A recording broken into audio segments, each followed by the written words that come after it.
नमस्कार दोस्तों, स्वागत है आपका सिद्धांत एकेडमी चैनल पर। दोस्तों आज हम शुरू करने जा रहे हैं डीएलएड सेकेंड सेमेस्टर की इंग्लिश की क्लास। और इस क्लास में आप लोग ऑब्जेक्टिव क्वेश्चनों को देखेंगे। तो ये क्लास आप लोगों के लिए बहुत ही इंपॉर्टेंट होने वाली है, इसलिए क्लास को अंत तक जरूर देखें। और यदि आपको हमारी क्लास पसंद आती है तो क्लास को लाइक करें और चैनल को सब्सक्राइब करना ना भूलें। तो चलिए बिना देरी के शुरू करते हैं आज की क्लास। तो देखिए आज की क्लास का आपका फर्स्ट क्वेश्चन कह रहा है कि doctor West new method of teaching English emerge to overcome the limitation of which of the following methods. ठीक है, आपका फर्स्ट ऑप्शन क्या है, ग्रामर कम ट्रांसलेशन मेथड।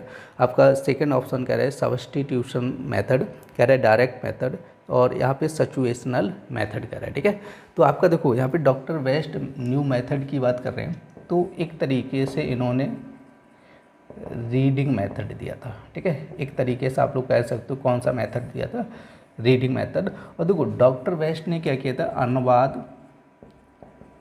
अनुवाद को कम महत्व दिया। ठीक है, आप लोग ध्यान रखें, अनुवाद को कम महत्व दिया।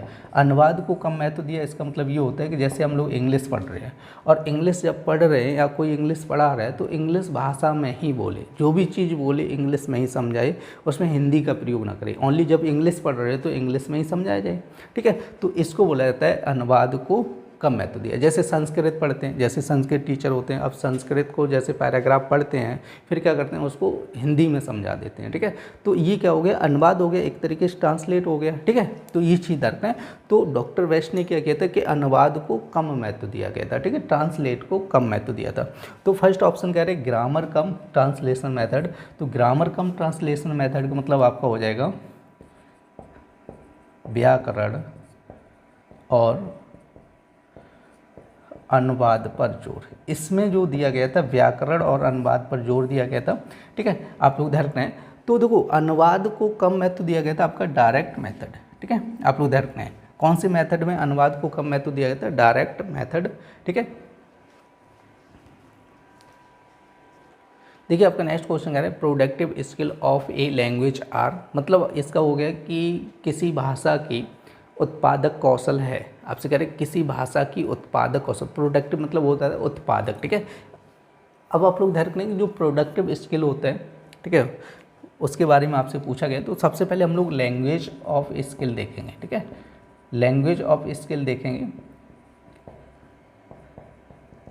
ठीक है, लैंग्वेज ऑफ स्किल देखें तो लैंग्वेज ऑफ स्किल आपके होते हैं दो टाइप से। ठीक है, फर्स्ट तो आपका हो जाता है प्रोडक्टिव स्किल। ठीक है, प्रोडक्टिव स्किल। ठीक है, आपका सेकेंड हो जाता है रिसेप्टिव स्किल।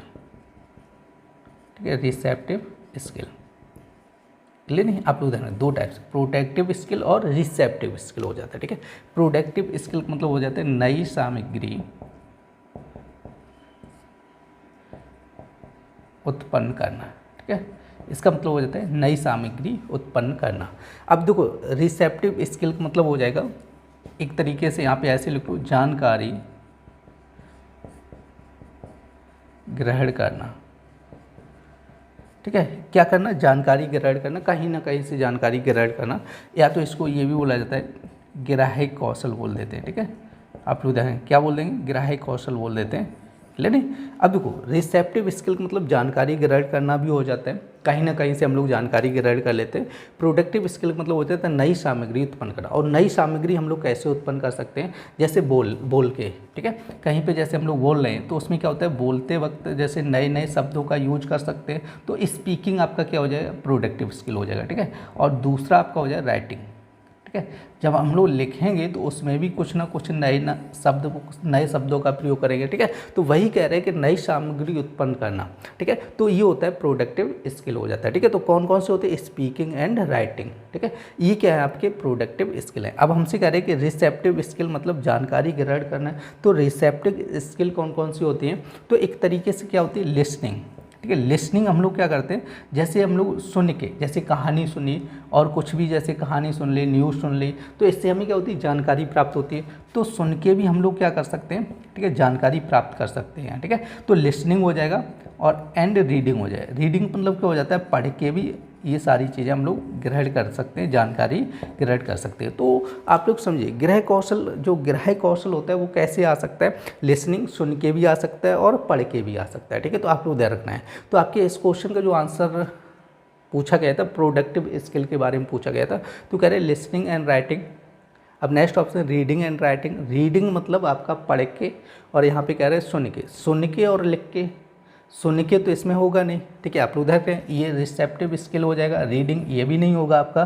कह रहे स्पीकिंग एंड लिसनिंग, लिसनिंग आपका होगा नहीं, लिसनिंग आपका इसमें आ जाएगा रिसेप्टिव स्किल में, ठीक है। तो आपका करेक्ट आंसर हो जाए option number D, speaking and writing. देखिए आपका नेक्स्ट क्वेश्चन कह रहे हैं कि फिनेटिक्स इज द साइंस ऑफ। आपको देखो फिनेटिक्स मतलब आपका हो जाता है ध्वनि विज्ञान। क्या हो जाता है, ध्वनि विज्ञान। अब देखो क्वेश्चन क्या कह रहे हैं कि ध्वनि विज्ञान इज द साइंस। साइंस मतलब हो जाता है विज्ञान, मतलब जो ध्वनि विज्ञान है वो विज्ञान है, किसकी विज्ञान है, कह रहे हैं साउंड, प्रोनाउंसिएशन, कॉन्सोनेंट्स, राइटिंग। तो देखो राइटिंग तो हो ही नहीं सकता, ठीक है। तो आपका आंसर हो जाए साउंड। साउंड मतलब होता है ध्वनि, ठीक है। साउंड का मतलब क्या होता है, ध्वनि। और ध्वनि विज्ञान का मतलब क्या होता है, जिसमें ध्वनियों का अध्ययन किया जाए उसी को तो ध्वनि विज्ञान बोलेंगे। तो ये आपकी किसकी विज्ञान हो जाएगी, ध्वनि की विज्ञान को ही क्या बोला जाए, ध्वनि विज्ञान बोला जाए।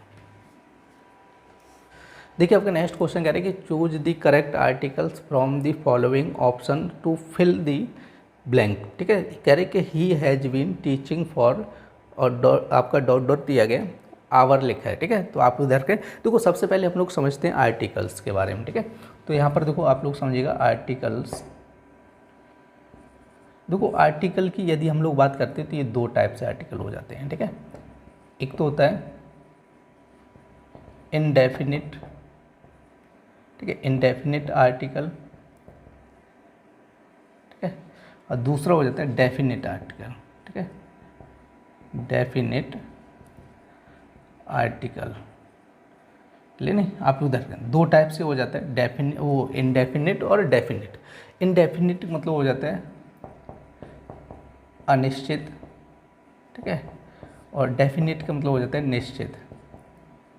आप लोग समझिएगा, देखो इनडेफिनिट में कौन कौन से आ जाते हैं, ए और एन आ जाता है, आप लोग ध्यान रखते हैं, ए और एन आ जाता है। और डेफिनिट में क्या आ जाएगा, दी आ जाएगा, ठीक है, आप लोग ध्यान रखना है, THE द, ठीक है। अब देखो यहाँ से आपको समझना है जो आर्टिकल हम लोग पहचानेंगे, ठीक है, वो क्या होता है कि उसको हम लोग उच्चारण के आधार पर तय करते हैं।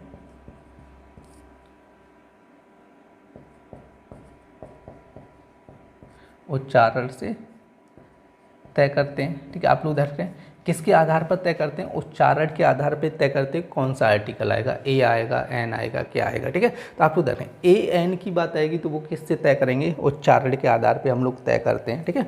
तो अब आप लोग समझो जैसे ए और एन की बात करते हैं तो ए का प्रयोग कहाँ पर किया जाता है, कॉन्सोनेंट्स साउंड में प्रयोग किया जाएगा, आप लोग ध्यान रखो। और ये होता है वॉवेल साउंड में प्रयोग किया जाता है, ठीक है। ये चीज़ ध्यान रखें, वॉवेल काउंट कितने होते हैं, 5 होते हैं, ए ई आई ओ यू, ठीक है। जहाँ पे वॉवेल की बात की जाएगी तो वहाँ पर आपका एन का प्रयोग होगा। जहाँ पे कॉन्सोनेंट की बात की जाती है वहाँ पर ए का प्रयोग होता है। कॉन्सोनेंट का मतलब हो जाता है व्यंजन, ठीक है। वॉवेल का मतलब हो जाता है स्वर, आप उदाहरण को हिंदी में आप लोगों ने पढ़ा होगा, स्वर हो जाता है। और कॉन्सोनेंट का मतलब क्या हो जाता है, व्यंजन हो जाता है, ठीक है। जहाँ पे व्यंजन, देखो आप लोग समझो इंग्लिश वर्डमाला में टोटल वर्ड कितने होते हैं, 26 होते हैं। 26 में से 5 क्या होते हैं आपके स्वर होते हैं, बाद बाकी 21 क्या होते हैं व्यंजन, ठीक है। तो व्यंजन पे क्या होता है आपका ए का प्रयोग किया जाए, जहाँ पे स्वर होगा वहाँ पे क्या प्रयोग किया जाता है, एन का प्रयोग किया जाता है, आप लोग उदाहरण रखना है, ठीक है। ये चीज़ आप लोग उदाहरण। अब देखो कहाँ पर ए प्रयोग होगा, कहाँ पर एन प्रयोग होगा, ये आपके उच्चारण के आधार पर तय किया जाता है। ये चीज़ आप लोग ध्यान रखो, किस आधार पर तय किया जाता है, उच्चारण के आधार पर ये तय किया जाता है कहाँ पर एन लगेगा और कहाँ पर आपका ए लगेगा, ठीक है। तो अब यहाँ पर हम लोग देखते हैं जैसे ए का प्रयोग कहाँ पर होता है, जैसे ए की बात करें, जैसे लिखा होता है ए बुक, ठीक है, जैसे ए पेन। यहाँ पर देखो ये क्या है आपके, जैसे बी बना ना तो वी क्या है, व्यंजन है। जैसे यहाँ पे पी बना ना पेन, तो ये क्या है आपका, ये भी व्यंजन है। तो इनके आगे क्या लगा, ए प्रयोग हुआ है, आप लोग उदाहरण रखना है। जैसे यहाँ पे हम लोग बात करते हैं, जैसे यहाँ पे लिखते हैं एन एलिफेंट, ठीक है, एन एलिफेंट। तो देखो यहाँ पर ये किससे स्टार्ट हुआ है, ई से स्टार्ट हुआ है, तो यहाँ पे उच्चारण करेंगे तो हम लोग पढ़ते क्या, एलिफेंट पढ़ते हैं, ए आता है ना, तो यहाँ से आप लोग ध्यान रखना है, क्लियर नहीं। जैसे एन एप्पल पढ़ते हैं, ठीक है, तो एन एप्पल, तो यहाँ पर आप लोग ध्यान रखना है, जहाँ पर देखो उच्चारण के आधार पे तय होता है कि उच्चारण जब हम लोग करते हैं तो तय होता है कि ए लगेगा कि एन लगेगा, ठीक है, आप लोग ध्यान रखना है। अब यहाँ पर देखो हम लोग कुछ देखते हैं, अपवाद भी होते हैं इसके। जैसे अपवाद क्या होते हैं, जैसे यूनिवर्सिटी लिखते हैं, ठीक है। अब देखो यूनिवर्सिटी में क्या होता है, आपका ए लगेगा क्या एन लगेगा, आप लोग बताओ। तो आप लोग ध्यान रखना है, वैसे तो यू बना है, यू मतलब क्या है कि आपका स्वर है, वॉवेल है, तो वॉवेल के अनुसार यहाँ पे क्या प्रयोग होना चाहिए, एन प्रयोग होना चाहिए, बट एन प्रयोग नहीं होगा। जब हम लोग उच्चारण करते हैं तो या उच्चारण आता है, यूनिवर्सिटी पढ़ते हैं ना तो या उच्चारण आता है। जो या है ना, या वो क्या है आपका व्यंजन है ना, आप लोग ध्यान रखना है। तो यहाँ पर क्या लगेगा, आपका ए का प्रयोग होगा, क्लियर है, किसका प्रयोग होगा, ए का प्रयोग होगा, ए यूनिवर्सिटी लिखा जाएगा, ठीक है। और यहाँ से हम लोग बात करते हैं, ठीक है, इसको देखो, इसको आवर पढ़ा जाता है, क्लियर, आप उधर को इसको क्या पढ़ते हैं, आवर पढ़ते हैं, एच साइलेंट होता है, ठीक है, तो आवर पढ़ते हैं, तो इसमें आ गया, ठीक है, एच साइलेंट हो गया, तो आ आया ना, तो इसका मतलब क्या हो गया, ठीक है, वॉवेल आ गया, तो इसका मतलब एन का प्रयोग होगा। आप लोग ध्यान, इसमें किसका प्रयोग होगा, एन आवर पढ़ा जाएगा, ठीक है, आप लोग ध्यान रखो। तो ये चीज़ आप लोग नोट कर लो क्योंकि इंपॉर्टेंट है। अभी इसमें देखो इसका भी द का प्रयोग भी पढ़ना है, इतना आप लोग पहले नोट कर लो, ठीक है। तो देखिए अब हम लोग आगे देखते हैं ए और एन, ठीक है, ए और एन का यहाँ पे देखो, ए और एन का प्रयोग होता है आपका सिंगुलर में, ठीक है, आप लोग सिंगुलर और काउंटेबल नाउन के साथ में, ठीक है। नाउन का मतलब आप लोग समझ रहे होंगे, नाउन का मतलब हो जाता है संज्ञा, सिंगुलर का मतलब हो जाता है एक वचन, ठीक है, आप लोग ध्यान रखें, सिंगुलर का मतलब क्या हो जाता है, एक वचन। काउंटेबल का मतलब क्या होता है, जिनको हम लोग काउंट कर सकते हैं, गिन सकते हैं, ठीक है। तो आप लोग ध्यान रखें, वहाँ पर क्या होगा, आपका ए और एन का प्रयोग होगा। देखो यहाँ पे बहुवचन के साथ, प्लूरल के साथ में आप लोग ध्यान रखें, प्लूरल नाउन अगर दिया जाएगा तो वहाँ पर आपका ए और एन का प्रयोग नहीं होगा, ठीक है, आप लोग ध्यान रखें, प्लूरल के साथ में ए और एन का प्रयोग नहीं होता, बहुवचन के साथ में प्रयोग नहीं होता है, आप लोग हमेशा ध्यान रखो। जैसे हम लोग एक एग्जाम्पल देखते हैं, जैसे यहाँ पे लिखा है आई सॉ डॉग्स, ठीक है, आई सॉ डॉग्स लिखा है, ठीक है। डॉग्स क्या है, आपका बहुवचन है, तो बहुवचन के साथ में आपका ए का प्रयोग नहीं होना चाहिए, ठीक है। आप लोग बताइए, देखो बहुवचन के साथ में आपका ए और एन का प्रयोग नहीं होगा, ये चीज़ आप लोग ध्यान रखें। जैसे यहाँ पे लिखा है आई सॉ ए डॉग्स, ये गलत हो गया, तो इसको हमें ऐसे लिखना है, आई सॉ सम डॉग्स, ठीक है। अगर सही लिखना है तो इसको ऐसे लिखना है, आई सॉ सम डॉग्स, ठीक है, हमने कुछ कुत्ते देखे, ठीक है, क्योंकि डॉग्स मतलब बहुवचन हो गए, तो बहुवचन के साथ में आप लोग ध्यान रखना है, ए और एन का प्रयोग नहीं किया जाता है, ये चीज़ आप लोग ध्यान रखें। तो देखिए अब हम लोग देखते हैं यहाँ पे द का प्रयोग कहाँ पे होता है, तो द का प्रयोग हो जाएगा आपका यूनिक और यहाँ पे स्पेसिफिक नाउन के साथ में दी का प्रयोग होता है, ठीक है, आप लोग ध्यान रखें, यूनिक और स्पेसिफिक, ठीक है, नाउन के साथ में किसका प्रयोग होता है, दी का प्रयोग होता है। अब स्पेसिफिक नाउन क्या होता है, अभी हम लोग देखते हैं। अब देखो यहाँ पर आप लोग ध्यान रखें, सिंगुलर और प्लूरल दोनों के साथ में इसका प्रयोग करते हैं, सिंगुलर मतलब एक वचन और बहुवचन दोनों के साथ में इसका प्रयोग हो जाता है, आप लोग ध्यान रखें। जैसे हम लोग देखो स्पेसिफिक या यूनिक क्या होता है, जैसे हम लोग बोलते हैं दी मून, ठीक है, जैसे दी सन बोल देंगे, ठीक है, जैसे आपको हो जाएगा द सन हो जाएगा, लेकिन आपका हो जाता है जैसे दी ताजमहल बोल दिया जाता है, जैसे दी प्रिंसिपल बोल दिया जाता है, PRINCIPL, ठीक है, तो दी प्रिंसिपल बोल दिया जाता है, ठीक है। ऐसे करके जहाँ पे भी जैसे दी इंडियंस बोल दिया जाता है, ठीक है, जैसे यहाँ पे दी इंडियंस, लेकिन तो ये क्या होता है कि जहाँ पे आपका यूनिक और स्पेसिफिक नाउन होता है वहाँ पर क्या होता है, आपका द का प्रयोग होता है, और यहाँ पे सिंगुलर और प्लूरल दोनों में प्रयोग हो जाता है, ठीक है। अब देखो इस क्वेश्चन का जो आंसर देखेंगे, यहाँ पे क्या लिखा है आपका, इसको पढ़ेंगे आवर्स पढ़ेंगे, ठीक है, आप लोग डरते हैं, आवर्स पढ़ेंगे, एच साइलेंट रहेगा, तो यहाँ पे आ निकल ले, आ क्या होता है आपका स्वर हो जाता है, तो आपका एन का प्रयोग होगा, यहाँ पर किसका प्रयोग होगा, एन का। देखिए आपका नेक्स्ट क्वेश्चन कह रहा है choose the correct split word, आपका देखो यहाँ पे ग्रामर लिखा है, तो आपसे कह रहे हैं करेक्ट स्पेलिंग आपको चूज करना है, तो ग्रामर की स्पेलिंग होती है GRAMMAR, हमेशा याद रखो, ठीक है। तो आपका आंसर हो जाएगा ऑप्शन नंबर बी, देखिए आपका नेक्स्ट क्वेश्चन कह रहे हैं कि what is the two receptive skill. अभी आपको बताया था रिसेप्टिव स्किल के बारे में बताया था, तो आपसे कह रहे हैं टू रिसेप्टिव स्किल आपको बतानी है। तो अब देखो रिसेप्टिव स्किल कौन कौन सी होती हैं आपकी। एक तो होती है लिसनिंग, ठीक है, क्या हो जाएगी, लिसनिंग हो जाएगी, और दूसरी हो जाती है रीडिंग, ठीक है। आप लोग ध्यान रखो, लिसनिंग और रीडिंग, ठीक है। अब देखो रिसेप्टिव स्किल अभी आपको बताई थी जानकारी ग्रहण करना। रिसेप्टिव स्किल का मतलब क्या होता है, जानकारी ग्रहण करना। क्या हो जाता है, जानकारी ग्रहण करना, मतलब जानकारी कहाँ से ग्रहण कर रहे हो। जैसे हम लोग सुन के ग्रहण कर सकते हैं, पढ़ के ग्रहण कर सकते हैं, ठीक है। तो ये हो जाएगी आपकी रिसेप्टिव स्किल हो जाएंगे, ठीक है। आपकी लिसनिंग और क्या हो जाएगी, रीडिंग। आपका आंसर हो जाएगा option number B, listening reading. देखिए आपका नेक्स्ट क्वेश्चन क्या है, doctor West method mainly focus on, आपका कह रहे हैं रीडिंग, लिसनिंग, स्पीकिंग, राइटिंग, ठीक है। आप लोग देख रहे हैं अभी बताया था जो डॉक्टर वेस्ट मेथड है आपका रीडिंग मेथड है एक तरीके से, ठीक है। देखिए आपका नेक्स्ट क्वेश्चन कह रहा है choose the correct split word. तो अभी आपका ग्रामर बताया था GRAMMAR, तो आपका आंसर हो जाएगा ऑप्शन नंबर, तो यहाँ पे आपका सी हो जाएगा, थोड़ा क्रम गलत है, BCD, ठीक है। देखिए आपका नेक्स्ट क्वेश्चन है what is the correct sentence structure of English. आपसे कह रहे हैं कि इंग्लिश में सेंटेंस का करेक्ट स्ट्रक्चर क्या होता है। तो आप लोग ध्यान रखना SVO हो जाता है। क्या हो जाता है, SVO। SVO का मतलब क्या हो जाता है, S का मतलब हो जाता है सब्जेक्ट, और B का मतलब क्या हो जाता है, वर्ब, और O का मतलब क्या हो जाता है, ऑब्जेक्ट हो जाएगा। SVO मतलब सब्जेक्ट वर्ब ऑब्जेक्ट हो जाएगा। सब्जेक्ट मतलब क्या हो जाता है, कर्ता हो जाएगा, और वर्ब का मतलब क्या हो जाता है, क्रिया हो जाता है, ऑब्जेक्ट मतलब क्या हो जाता है, कर्म हो जाता है। अभी हिंदी में पढ़ा होगा कर्ता क्रिया कर्म, ठीक है। आप लोग ध्यान रखना है क्या होता है, कर्ता क्रिया कर्म, मतलब सब्जेक्ट वर्ब ऑब्जेक्ट, ठीक है। तो आप लोग ऑप्शन देखो, सब्जेक्ट वर्ब ऑब्जेक्ट, आपका ऑप्शन नंबर C आपका आंसर हो जाएगा।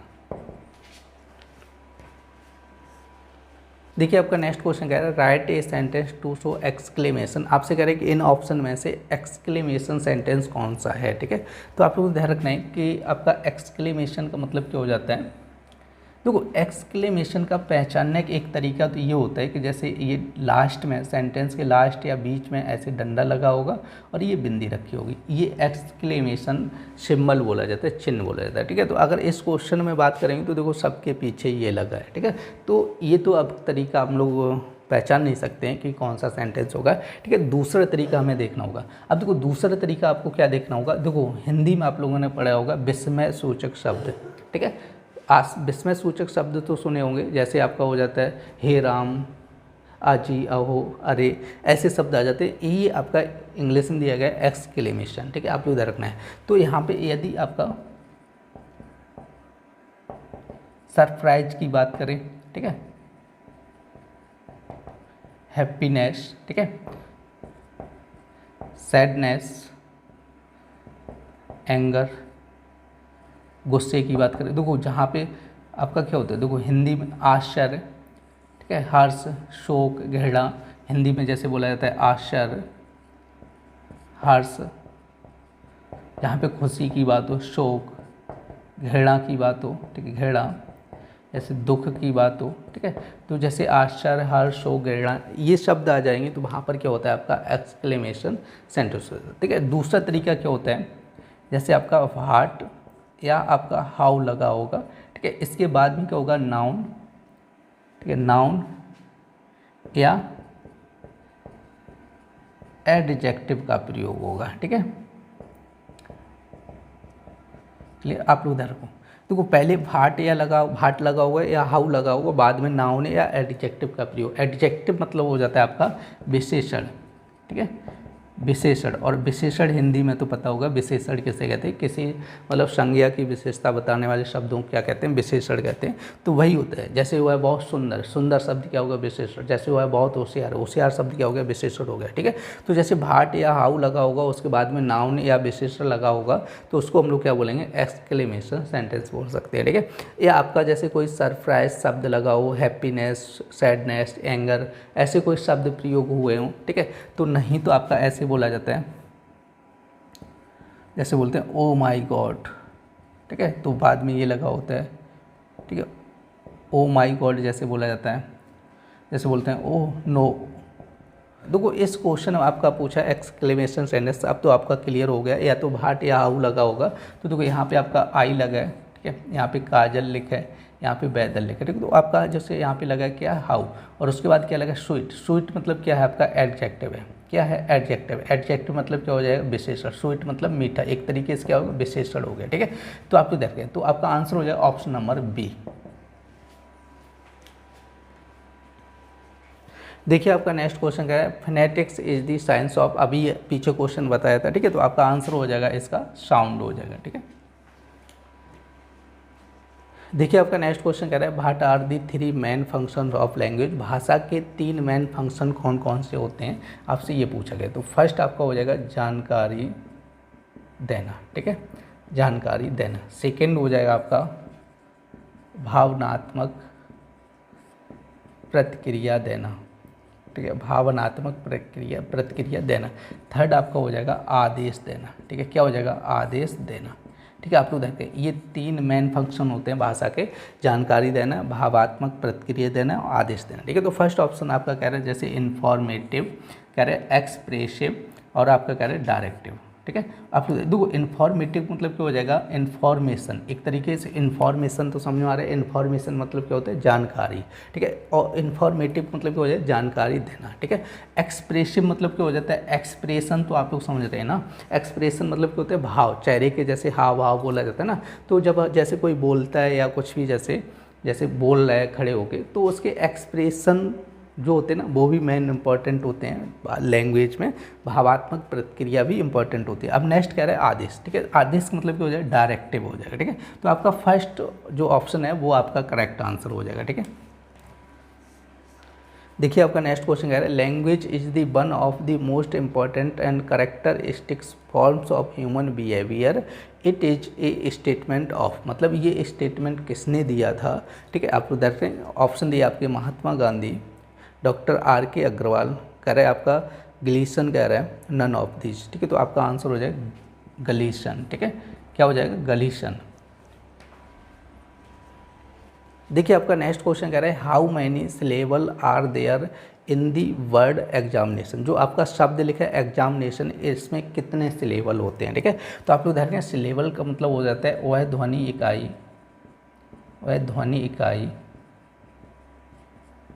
जिसमें जिसमें एक स्वर होता है, ठीक है, क्या होता है, एक स्वर होता है, उसको क्या बोला जाता है, सिलेबल बोला जाता है, ठीक है। वह ध्वनि इकाई जिसमें एक स्वर होता है उसी को क्या बोलते हैं, सिलेबल बोलते हैं, ठीक है। तो आप लोगों को देखना है जैसे एग्जामिनेशन में, तो एक तो ई हो जाएगा, फिर यहाँ पे ये जाम हो जाएगा, ठीक है, और उसके बाद आई हो जाएगा, तो आई अलग हो जाएगा, एग्जाम NATION ये हो जाता है, ठीक है। आप लोग देखो एग्जामिनेशन, ठीक है, इसी तरह है। अब देखो 1 2 3 4 5 हो जाएंगे, ठीक है। ये अलग अलग देखो अलग अलग क्या होगी, ध्वनि इकाई हो गई, ठीक है। जब इसका उच्चारण करेंगे तो इसी टाइप से करते हैं, एग्जाम, जैसे ई तो अलग पढ़े थे, एग्जाम तो ऐसे पढ़े, ई अलग और ये अलग पढ़े थे। तो इनमें क्या है, दो मतलब आपके स्वर है ना। तो आपका आंसर हो जाएगा 5, ऑप्शन नंबर डी। कितनी हो जाएंगे, कितने सिलेबल हो जाएंगे, 5 हो जाएंगे।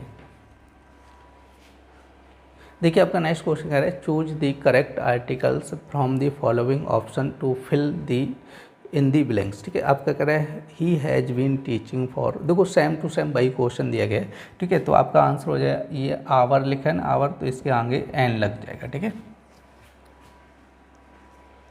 देखिए आपका नेक्स्ट क्वेश्चन कह रहा है, हु इन्वेंटेड बाइलैंग्वेज मेथड, आपसे बाइलैंग्वेज मेथड की बात कर रहा है। तो आप लोग देखते हैं इसको द्वैभाषी विधि भी बोला जाता है, द्वैभाषी विधि बोला जाता है, ठीक है। और इसका जो इन्वेंशन किया गया था 1967 में किया गया था। आप लोग देखते हैं 1967 में किया है। देखो द्वैभाषी मतलब हो जाता है, इसमें 2 भाषाओं की बात की गई थी, मातृभाषा और लक्ष्य भाषा, ठीक है। किसकी, लक्ष्य भाषा की बात की गई, मातृभाषा और लक्ष्य भाषा की बात की गई थी। मातृभाषा का मतलब होता है मदर टंग की बात की गई थी, ठीक है। तो आपसे पूछा गया कि बाइलैंग्वेज मेथड के आविष्कारक कौन है, तो आपका आंसर हो जाएगा option number C, professor CJ Dodson, ठीक है। देखिए आपका नेक्स्ट क्वेश्चन कह रहा है चूज द करेक्ट आर्टिकल। आपका खाली स्थान दिया, कह रहे हैं book you want is out of print. ठीक है, देखो आपका बुक दिया गया और यहाँ पे आपका आर्टिकल पूछा गया। देखो नन ऑफ अबव, ये तो आपका गलत हो जाएगा। ठीक है, आप उधर का ये तो हो ही नहीं सकता, आर्टिकल तो कोई ना कोई आएगा। ठीक है, अब देखो यहाँ से आपका देखो एन तो लगता नहीं, ये तो आप लोग इधर हैं। बी की बात है, बुक मतलब यहाँ पे वी आया तो एन तो लगेगा नहीं, आपके ए और द में से कोई एक लगेगा। ठीक है, आप लोग यहाँ से समझिएगा। अब देखो यहाँ पर आप लोगों को बताया था जो इसका प्रयोग होता है, इसका प्रयोग कब होता है, स्पेसिफिक नाउन के लिए होता है। ठीक है, आप लोगों को बताया था स्पेसिफिक नाउन के लिए इसका प्रयोग होता है। ठीक है, क्लियर नहीं। अब देखो यहाँ पर बुक तो क्या होता है, बुक के साथ में ज़्यादातर ए लगता है, लेकिन यहाँ पे क्या है कि बुक का जो यूज हुआ है वो स्पेसिफिक नाउन के तौर पर यूज हुआ है। यू वांट मतलब आप जो किताब चाहते हैं, ठीक है, वो आपकी क्या हुई, प्रिंट होना बंद हो गई। ठीक है, आप लोग उदाहरण है ये कह रहे हैं कि जो आप किताब चाहते हैं वो आपकी प्रिंट होना बंद हो गई है। ठीक है, तो यहाँ पे जो बुक है ना, जो किताब चाहते हैं, तो ये एक तरीके से स्पेसिफिक नाउन का काम कर रहा है। ठीक है, अगर नॉर्मल नाउन होता है तो ए का प्रयोग कर लेते, लेकिन यहाँ पर जो यू वांट लगाना है, जो आप चाहते हो। ठीक है, एक स्पेसिफिक बुक हो गया, मतलब स्पेसिफिक नाउन हो गया, जो आप चाहते हो। ठीक है, आप लोग ध्यान रखें, तो इसके लिए यहाँ पर आपका इसका प्रयोग किया जाएगा। फर्स्ट ऑप्शन आपका आंसर हो जाएगा। ठीक है, सेकंड भी आपका गलत हो जाएगा। दोस्तों आज की क्लास में आप लोगों ने इंग्लिश को पढ़ा था। उम्मीद है आपको सारे क्वेश्चन अच्छे समझ आए होंगे। यदि आपके मन में कोई सवाल या डाउट है तो कमेंट सेक्शन में ज़रूर लिखें, मैं आपकी हर संभव मदद करने की कोशिश करूंगा। और यदि आपको हमारी क्लास पसंद आती है तो क्लास को लाइक करें और चैनल को सब्सक्राइब करना ना भूलें। तो चलिए फिर मिलते हैं ऐसी नेक्स्ट क्लास में, तब तक के लिए धन्यवाद।